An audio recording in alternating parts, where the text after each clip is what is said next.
Well, this guy has just lost to this guy. That's right. Carlos Alcaraz loses to world number 135, Fabio Marozsan, in one of the biggest upsets of his career. Definitely the biggest one, probably since he's been at the top of the tour. So Carlos Alcaraz loses, but the question we're going to answer today was, did he kind of throw in a soft one to try and get some rest before Roland Garros after securing the number one spot by just showing up in Rome? And then he even won one match to do it. We're going to answer that question. Like I said, I don't think that has any merit to it at all. But we're also going to take a look at Djokovic getting hit by Cam Norrie with an overhead and Djokovic not being too happy about it, giving a salty handshake at the end. So we will take a look at both of these issues in Rome as it's heating up. It's getting spicy. Alcaraz is out. Djokovic is still in, but he has some things to say about his battle with Cam Norrie. Here's the slice. Let's get into it.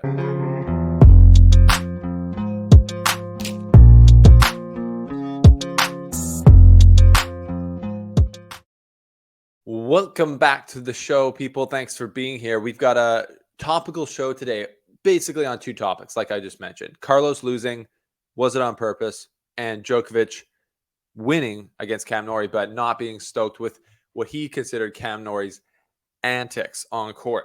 So I got some thoughts. Haven't really written my notes down, so just going off of my opinion, what could go wrong? So before we get into that, shout out to CoolBet, our official sports book. If you're going to bet on Rome, which you can do now, you're going to do it respectfully and responsibly. Download the CoolBet app, use the code THESLICE to sign up, and if you DM us for a code, we will send it to you, and you can get a free $50 to use at your discretion. So thanks for supporting CoolBet as they support us. Now, let's get into the first topic. Carlos Alcaraz. I saw this on Twitter yesterday. Well, we did not. So I was talking about we were excited to see Alcaraz and Djokovic play. And then this person said, well, we did. Not as much as Carlos, obviously. He had nothing to gain, secured number one, and moved to Roland Garros. He skipped Rome last year as well. This time he came here only for a few points to gain for number one. Ferrero is giving good advice. Cringeworthy a bit, though. So, allegations of tossing the match to Carlos Alcaraz. And I'm just going to say right off the top, I think that's ridiculous. I don't think he did that at all. I was not able to watch the match, but watching the highlights, Fabian Marozsan, who is 135 in the world, he's not like crazy out of the top. I mean, he has won a challenger back in March, but he is a challenger level player, basically. He cruises around. He's had a lot of first round losses actually in the last few weeks. Gets into the Romain draw and beats Carlos Alcaraz straight up. And I'm going to talk a little bit more here about what I saw with that. But basically, yeah, no, Carlos is not the player who I believe has the type of character to throw a match like that. It doesn't even really make sense. You want to be at 19 or, now 20 years old. Carlos Alcaraz can play back-to-back weeks, winning and still do well at the French Open. Even if he was to go all the way to the final in Rome, he would still have almost a week off before he played his first match in Paris. So no, I don't think that makes any sense. Obviously, yes, he did make world number one by just showing up and playing his first match. He won his first match. But the idea that he would lose it on purpose doesn't hold any water with me at all. So I'm going to put that to bed. And anyone who goes in the comments saying, how could you even suggest that? I'm just reacting to one tweet I saw, and I think some other stuff I saw on the internet as well about it. It always comes up when, you lose to a player totally out of the blue, like he seemed to lose to Marozsan. But let's take a look closer at our friend Matt Rackett, who had a great thread on Twitter about his analysis was basically that Marozsan basically beat Alcaraz to the punch at being aggressive, staying up on the baseline, and then using the drop shot. Marozsan hit 12 drop shots overall, but 9 of them came as the first or second shot after his serve. He won 8 out of 9 of those, including multiple big points. So interesting stats there from Matthew Willis at Matt Rackett on Twitter. So Carlos is well known for his amazing drop shot because And his drop shot is made better because of the fact that he plays so aggressively, takes such an aggressive court position when he's on offense near the baseline. So the defender is forced to move back, and they're wincing, waiting for the huge power forehand to drop. And then he gets, switches his grip, drops it short. Little feathery touch. So Carlos has become well known for that. But in this match, Alcaraz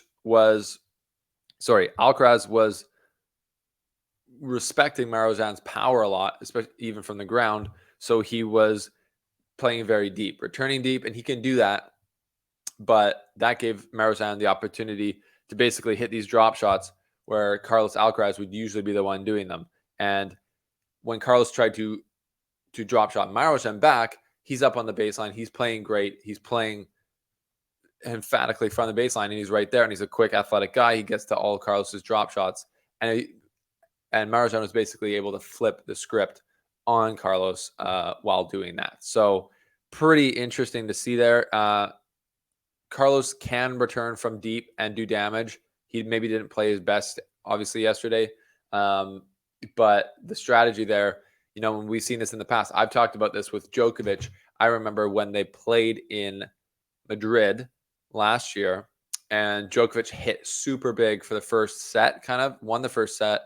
And his speed balling, which I call it, kind of was pushed Alcaraz back. And I've talked about this for a year, basically. When you play big against Alcaraz and you're more aggressive than he is, he can sometimes not find his groove defensively and find the way to play that he needs to counter that. Sometimes he's a great counter puncher. Sometimes he's an amazing defender, being able to transition from defense to offense. But sometimes he kind of just gets flat-footed back there and doesn't like being the one taking the shots rather than giving them. So I think this was another example of that. And kudos to Marozsan, who did that super well, obviously. And, it's just take huge guts to be actually able to finish out the match when you are the underdog, when you have, you're making no money on the Challenger Tour and you just need a win and you have Carlos Alcaraz on the ropes. It's amazing to be able to finish it out. So huge congrats to Marozsan. All credit to him. Carlos would have loved to win that match, and that is that.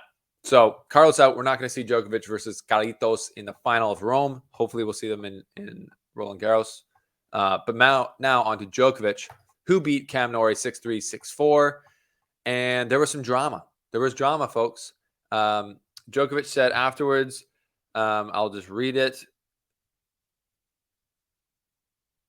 I will just read what he said from the little quote here. Djokovic, said, he seemed quite angry. Djokovic says, quote, "I did watch the replay when he hit me. Yeah, maybe he could say that he didn't do it deliberately. I don't know if he saw me. I mean, peripherally, you can see where the player is positioned on the court. The ball is super slow and super close to the net. I just turned around because the point was over for me." It was not so much maybe about that, but it was maybe a combination of things. From the very beginning, I don't know, he was doing all the things that were allowed.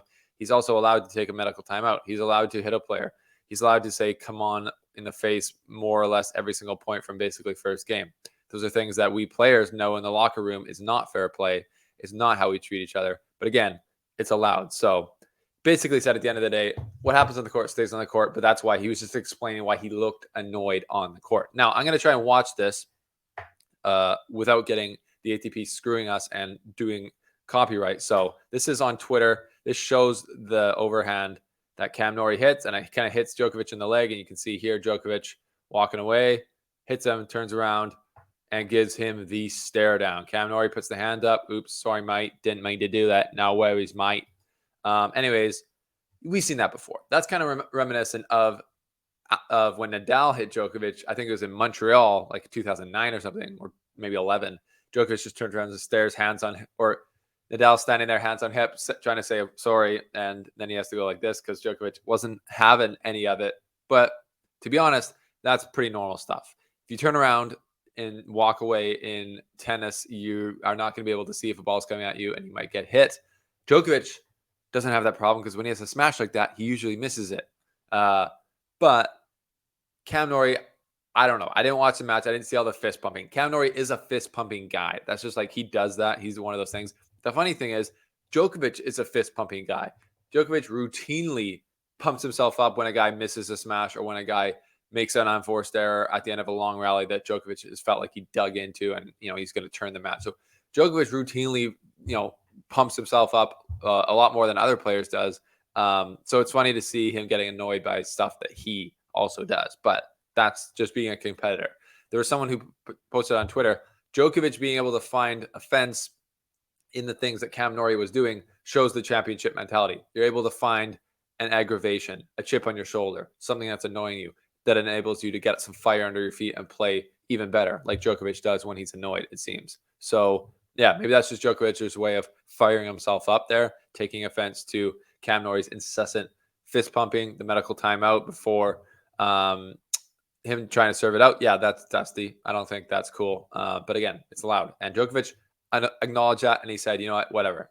We all move on. Cam's a nice guy. We leave it on the court, like Djokovic does. Always classy in the press, and graceful in victory and defeat. But that's that. Is there anything big here? I don't think so at all. This is just classic on-court stuff. You know what Djokovic is happy about?